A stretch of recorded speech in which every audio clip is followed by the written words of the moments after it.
Hey everybody, it's Pat Jones, and I'm back with a very special TurfZoom sponsored by our friends at Aquatrols. I'm here today with somebody who works and lives across the pond, but he's in a very special place in Portugal.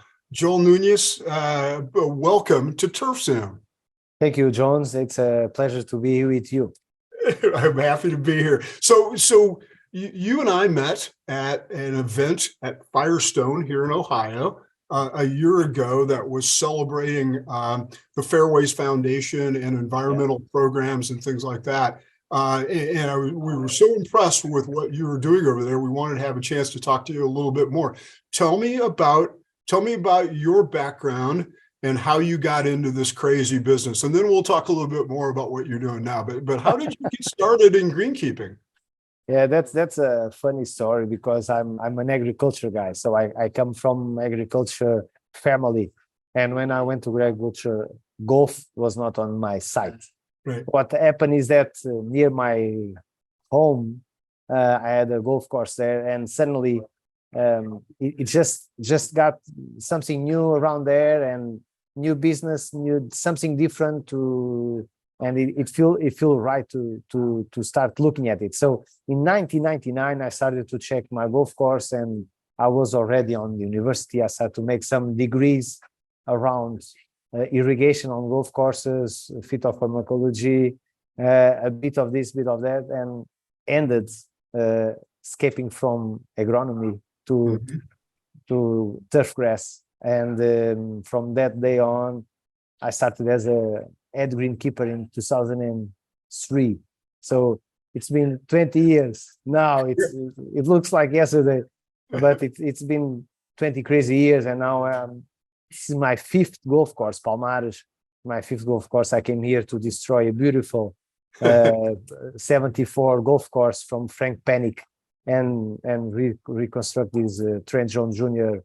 27-year holes here in Palmares, in Lagos, which is a beautiful place, as you can imagine.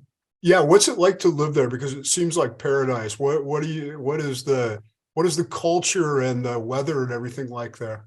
So the weather is more like California, I would say, not the Southern California, but the mid California, and it's like we are very near Sagres. It's the western southern part of Europe, so it's very hot in the summer days and windy, and not very rainy. In the normal rain here, it goes around 600 per year. On the last 4 years, we are going 350 to 400 millimeters a year. So it's been very dry. All the Portugal area, more the southern part, the Algarve, it's now going through difficult times in terms of water. And unfortunately, the golf courses here in Portugal are not prepared to use gray water, right, which is a pity. And we've been discussing that through years out. And unfortunately, when we arrived until almost disaster, we just, no, now is the time to implement this. Yeah. But all the background has to be made yet. So we'll take more years to build that gray water system to get to the golf courses. Right. And unfortunately, in Portugal, people still see as an elite game, not as a people's game like in US or Northern or in Spain even, because a lot of good players come from Spain, like the new champion. But here in Portugal, it's still a very closed area, so it's difficult to use water on a place that against agriculture that no one's like it. So it's a real challenge. Let's talk about that though in the context of something else you do. You're currently the president of FEGGA, which is the Federation of European Golf Greenkeeping Associations, which is kind of a global body in a way. I know you have participation from the GCSAA leadership and the leadership of all of the other greenkeeping associations in the country. And so congratulations to you leading that organization in a tough time. But I have to think that your interest in securing better opportunities to condition golf courses in Portugal lines right up with what FEGGA's goals are. Tell us about what FEGGA is focused on now. Yes, FEGGA, it's a federation of the association. So we do got together all the members who are on the association. So our goal is to give the associations ideas from every country so that they can manage better their association. And then the greenkeepers of that association will be better informed, with better education, and with ideas to implement on their golf courses. So here we are a hub of ideas that wants to expand, because the problems I have here, some guy in Spain or some guy in France or whatever can have it. And the associations talking to each other, they do gain a lot with the experience from everyone. Another way that FEGGA it's been present is to have the partnerships moving along the Europe faster and easier. So it's easier to me to get as a former APG, that's the Portuguese Association, it's easier to me to get financial support of patrons and suppliers going through FEGGA than trying to call one here, one there. So it's really, really easy to get along with this not so big industry and say, look, do you want to come to Portugal? And if you come to Germany, so we have this door open. Come on, help our association so that the association can help you. So in this win-win relationship, giving more spotlight to the sponsor, giving better options to the association, and therefore giving more options to the greenkeepers, I feel that we are going on the right way, so that everyone gets the information faster and cleaner, probably, because otherwise it will be sometimes it's not easy to get the right information. It sounds similar to the ability to pull together all the chapters here in the United States and share services. We've seen some of the chapters join forces. We've seen states that used to have multiple chapters now just have one, very much for what you're talking about, to simplify administration and to give them support that they otherwise wouldn't have had as a small organization. That's really positive. Yeah, that's the goal or the vision that FEGGA has on this, to make it easier for everyone. Another point that FEGGA is now, I don't want to say responsible, but I like to stay in the help part of the business, is to represent all the greenkeepers association and as well the superintendents and greenkeepers on local communities as the EU. As you know, Pat, and this is a hot matter here in Europe, the reduction of the pesticides, which we all agree, but we all know that there are no data to be working on. So we all need to reduce, we all need to save water, we all need to make it work, but we have to do our homework. So FEGGA is now fighting from Portugal to the upper north, Sweden and Norway and Iceland and all the countries that are our partners, to build up information so that we can have proper matters and proper actions within the country. So your point and FEGGA's position is, we don't necessarily blanket oppose some of these limitations, but they should be based on science.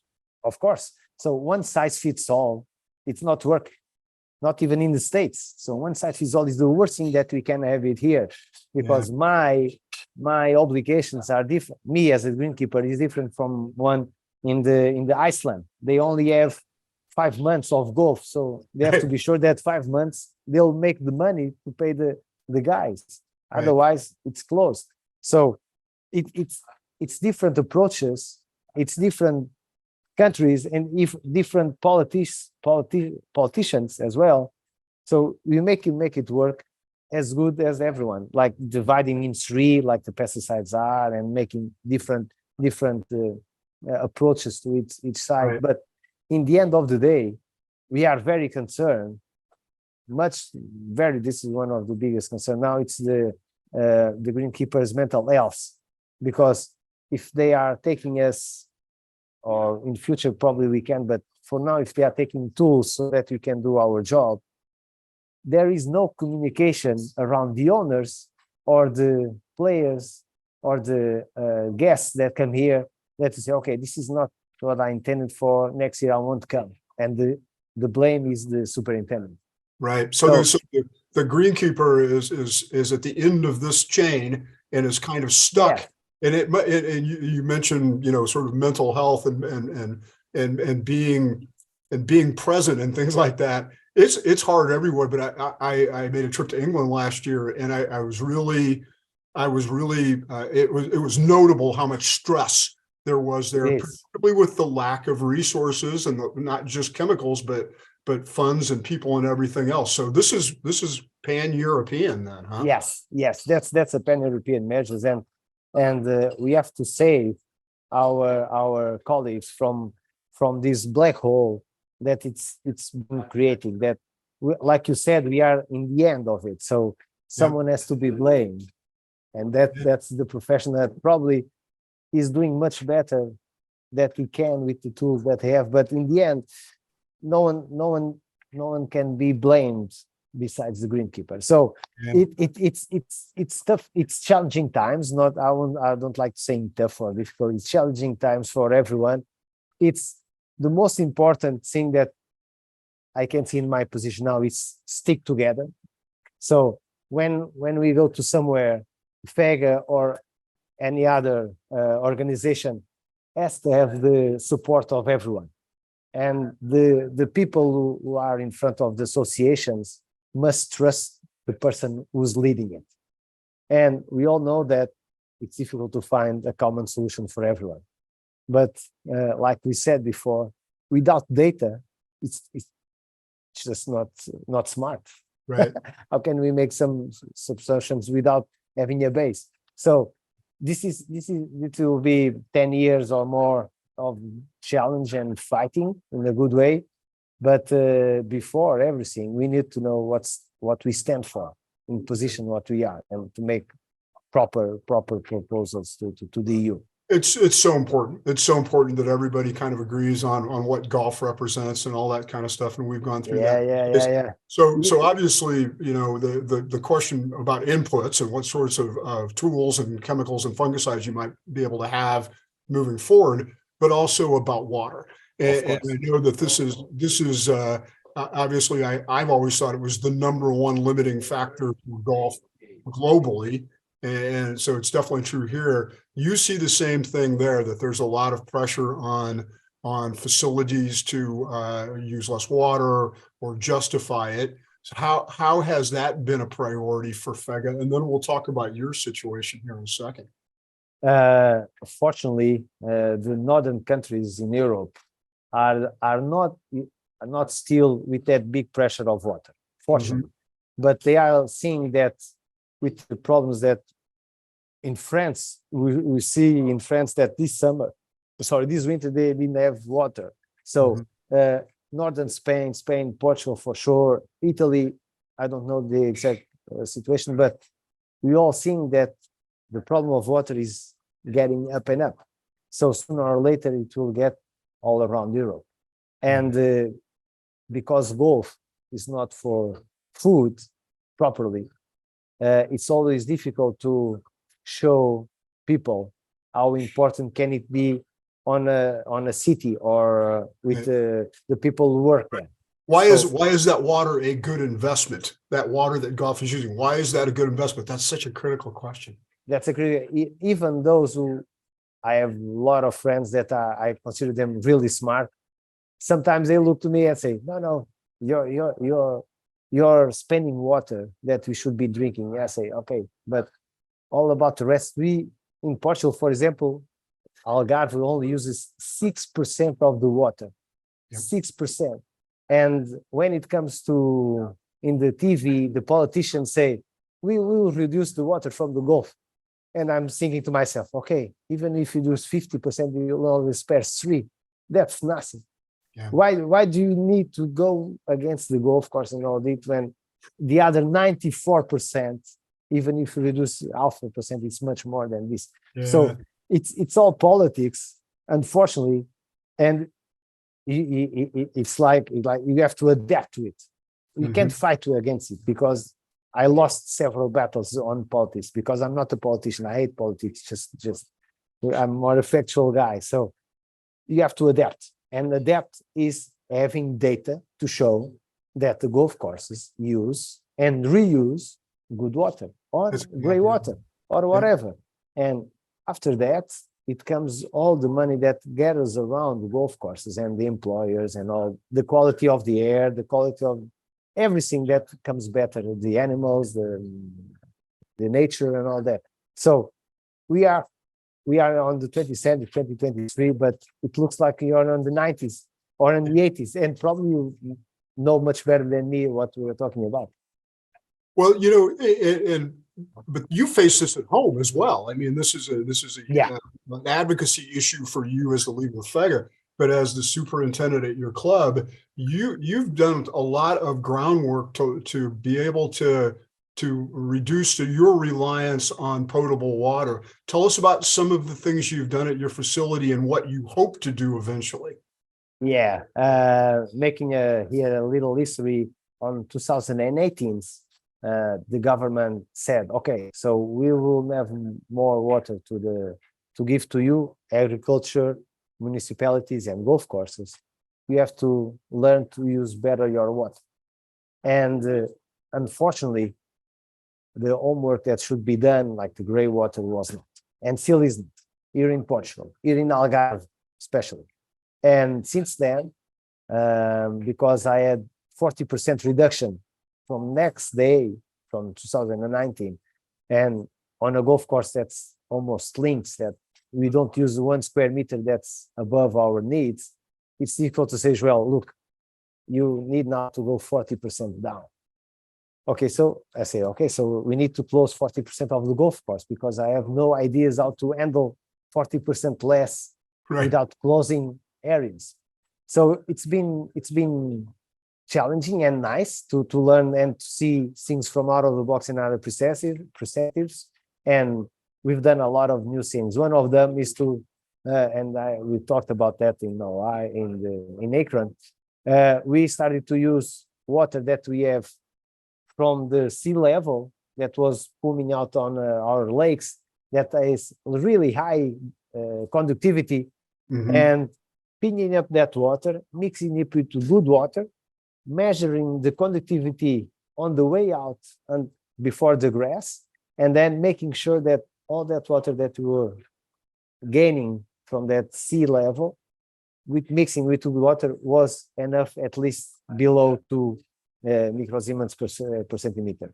So that way, it was in the beginning stupid idea. Say, why don't you use that water? I say, that's salt water almost. We are 10 meters from the sea, and in the end, it gave us almost 800,000 cubic meters. That was my salvation for that year, because we along with the good water that we still have mixed, it was enough for, and then ensuring the flush and all that keep us alive at least 1 more year.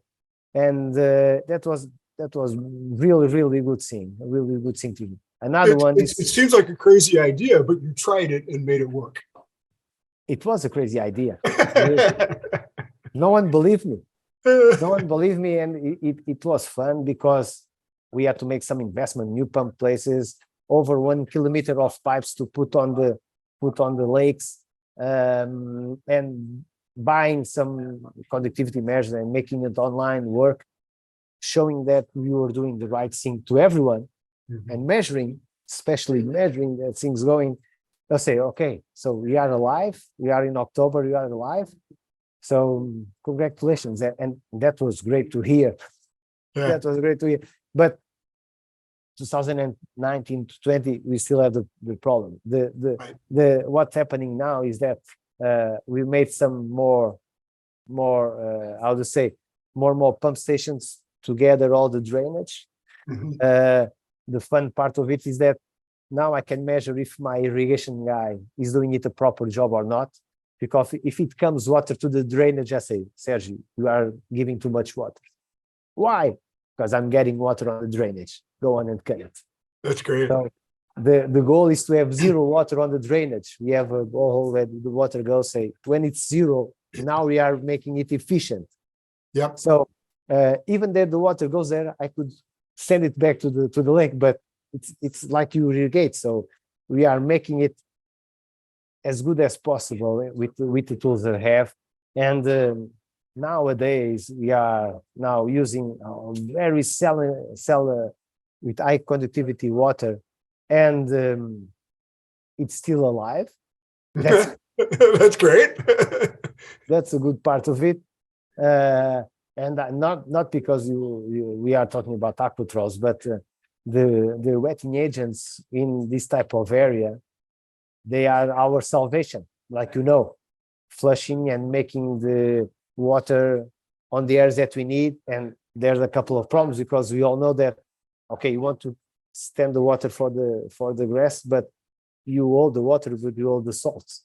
Yeah. The sodium and the chloride. So what do you want? You want to flush and put the water down, or you want to keep it water alive, even with salt? So it's been really, really interesting to see how much we trust and on these new types of wetting agents that we all see that you read about everything else, but okay, does it work? Does it really work? And it's now the second year that I'm irrigating with water plus six. That's a lot. And the POA is dead. So I will be rich in no time because I found an herbicide to POA. That is sodium chloride. So I have zero POA in my greens. But the bent grass is struggling. I'm now with 40 degrees out there. The bent is struggling, but it's allowed. Yeah. I don't know how much. You make such an important point, which is simply reducing your water use isn't enough. You also need to do some things to make sure you make the most of what you have. The science of moisture management. So these tools do become so important. The wetting agents, and there's factants and things like that I think people used to kind of view as, well, that's a nice extra. And I think now they're becoming fundamental. And I heard the same thing in the UK. It's really challenging because in every Gulf in the world, you like to have as dry as possible.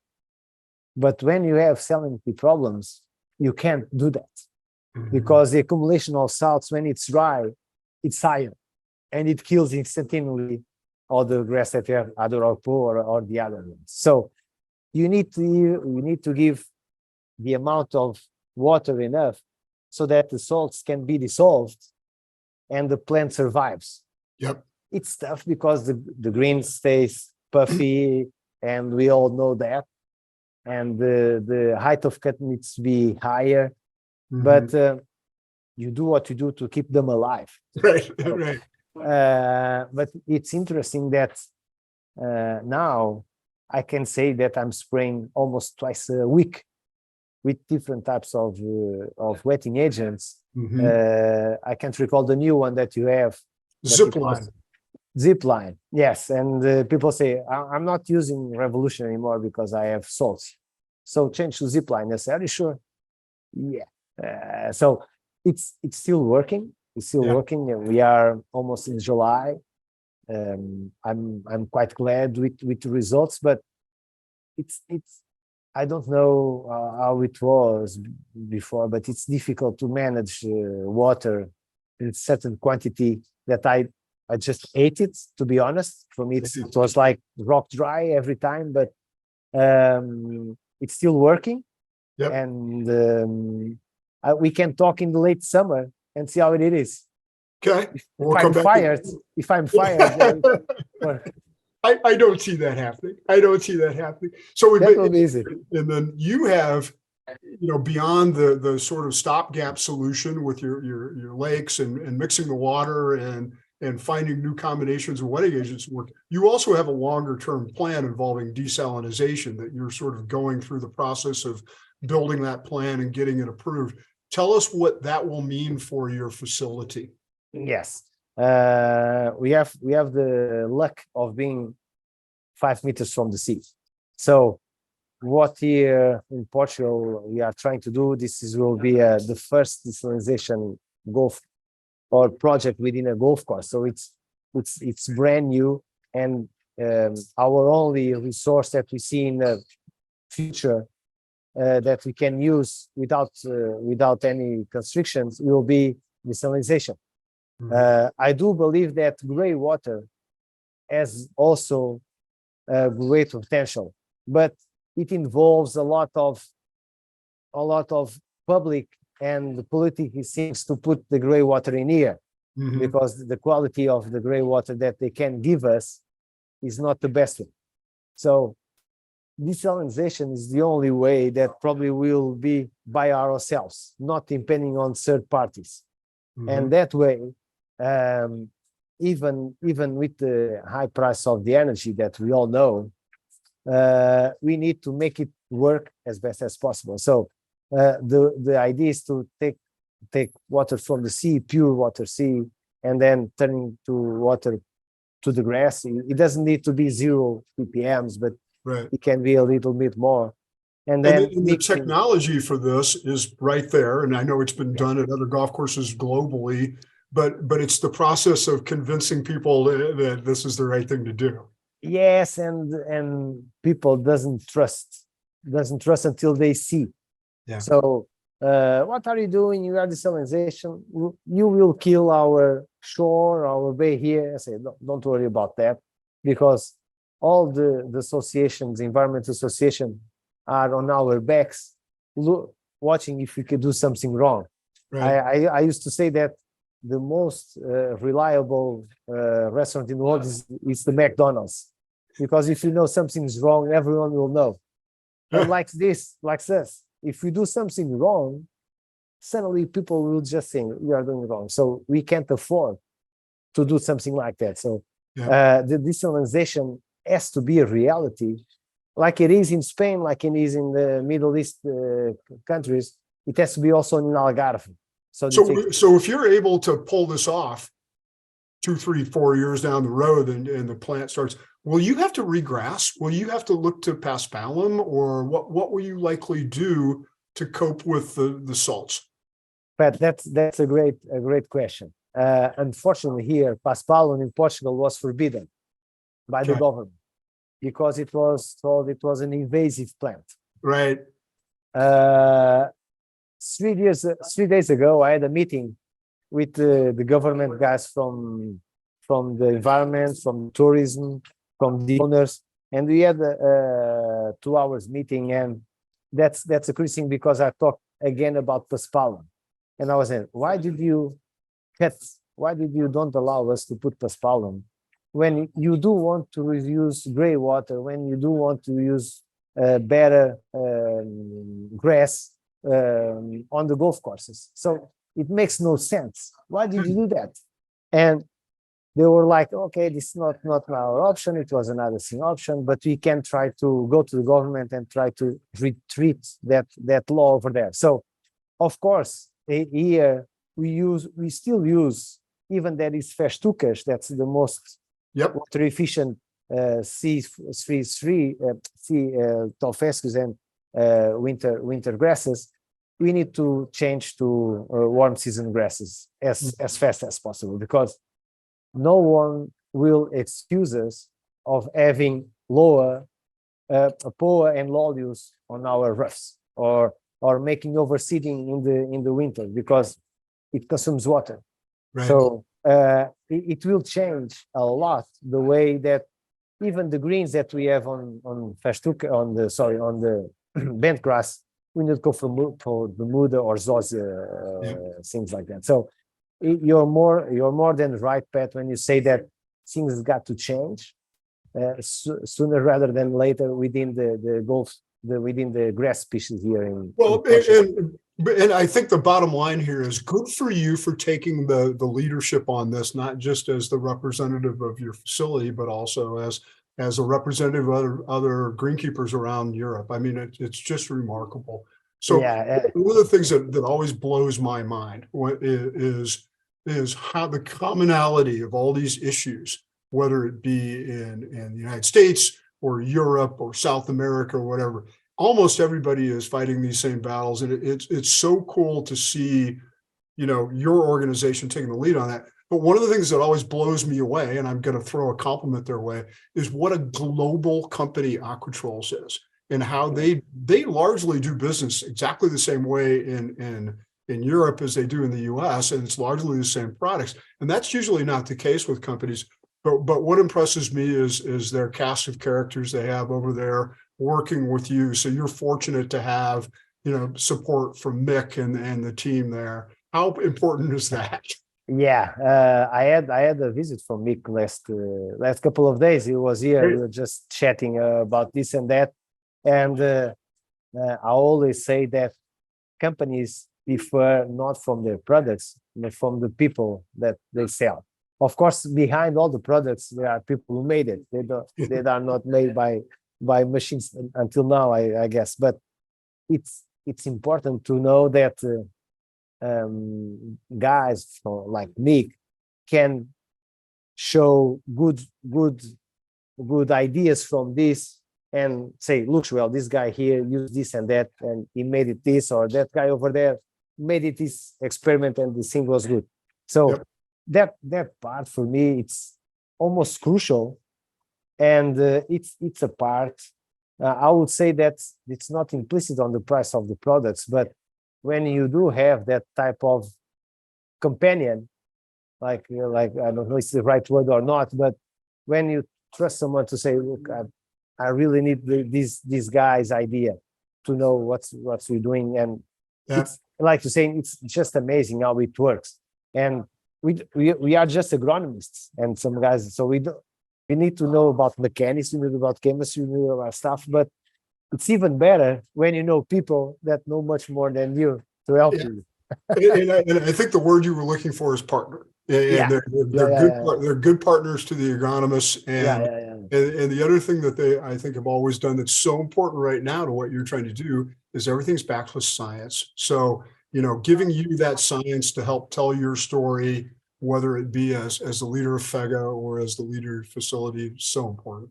Yeah, Pat, we can both be gorgeous like we are, but if you don't have the science backing up, it will be someday that, okay, you're a nice guy, but I don't trust you anymore. So goodbye. You are the weakest link, like the program. So okay, it's not enough to know how to talk and know how to present it. You have to have the data. I always say this: if you don't have the data, you can be the better guy in the world. You won't make it. So you won't have it. You have to be support of the data and the science, like Aquatrols have, to back up our decisions. Because in the end of the day, they say, "Oh well, you didn't make it this work," and I can say, "Okay, but with the information I have, this was the better way to do it. I don't have any more things to do." Or the opposite. It looks like the options that we made based on this science, it was the good option. And that's the way it has to be. So I hope that it keeps supporting me with all this science and data so that we can have the best possible result on well, and again, it's an industry-wide thing, but I know the folks from Aquatrols have been doing it for 70 years, so I don't suspect they're going to stop. so thank it's you not so me. much. I know. So it's not me the only one that expecting not to stop. I think there are a lot of people there. That's right. Yeah. So, well, thank you so much for first of all, your leadership in the greenkeeping community, because the whole thing relies on a handful of volunteers like you who are willing to put themselves into it. And that's true globally. And thank you for sharing your story about your facility, because I think you're doing some things that are leading the way. And hopefully it's a story we can continue to keep our eyes on for a few years and share with folks all over the globe. So we hope it was final thoughts from you. Now, I was saying that we hope that it's a happy ending story. We all want to hear that. We all want to know. We do also. Everyone likes to a great comeback when you were facing a really bad time, but suddenly things got up and you made it through, and the team and the owners and the guys believed. So it came to a final end. But even it's tough. It's tough. We know that we can rely on people like you and Matt and all and Mike and all that to give the best. And at least if someone can pick up Palmares example and say, okay, I'm not doing what that guy made because it was a good thing, but I'm going to make different because it works well. That makes me the day. That makes the day that someone really takes advantage of this information that we all want to spread around and make things better for everyone. That's my final thoughts, Pat. That's excellent. That is excellent. Thank you so much for your time. Good luck to you. I hope you enjoy a little downtime here in your off season and then get back this fall. But thank you so much, and good luck to you. And all of you, please stay tuned for another Turf Zoom from Aquatrols coming soon.